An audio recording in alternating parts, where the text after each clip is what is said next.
I'm Ryan Szymanski, curator for Battleship New Jersey Museum and Memorial. Today, the Battleship New Jersey crew has been invited on board the destroyer escort USS Slater, which is currently at Cadell's Dry Dock in Staten Island, New York. The ship hasn't been dry docked since 2014, and she's back at the yard to get her underwater hull looked at and to get some work done on her mast. Slater is one of only 2 remaining examples of destroyer escorts in the United States, although there might still be some in service with foreign navies. The destroyer escort was a series of 6 classes of World War II built light escort vessels, primarily designed for convoy duty.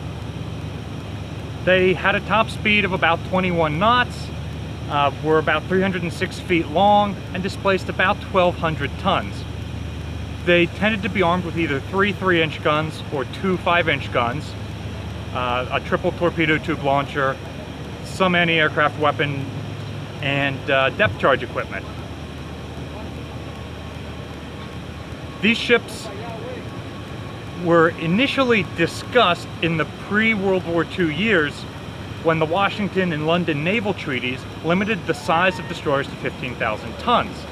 The Navy knew that they needed a lot of destroyers to both escort the fleet and also escort convoys. So major discussions were held on whether we should build one size destroyer which could do everything, or 2 sizes of destroyers, a 33-knot fleet destroyer at maximum size, armed with torpedoes and anti-aircraft guns, anti-submarine, the whole 9 yards, and a smaller, faster, cheaper version that we could make hundreds of. In the pre-war years, the Navy could only get the full-size versions authorized, but when the war started and we had a shortage of escorts, hundreds of these ships were authorized and built in very quick order. By the end of the war, some 560 plus destroyer escorts had been built for Allied countries in American yards. They served through the Battle of the Atlantic, the end of the war in the Pacific, and into the post-war years, where a number received upgrades. Slater is fortunate in that she didn't receive too many upgrades, and not too long after the war she was given to the Greek Navy.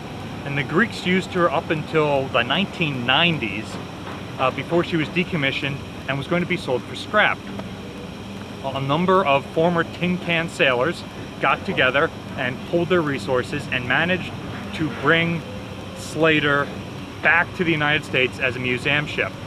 And they set about reversing all of the changes that the Greek Navy had made to the ship to truly return her to her World War II configuration.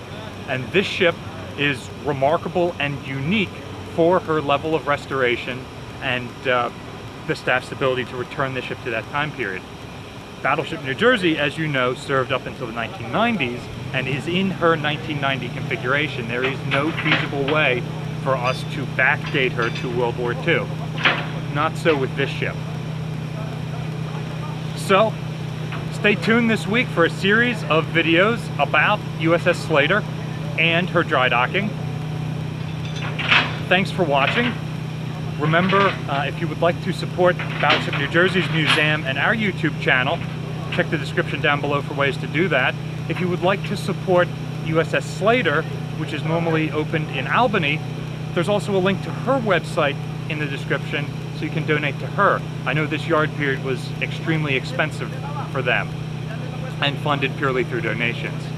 Remember to like, share, and subscribe so you're notified when more content is created. And if you have any questions, drop them in the comment section down below.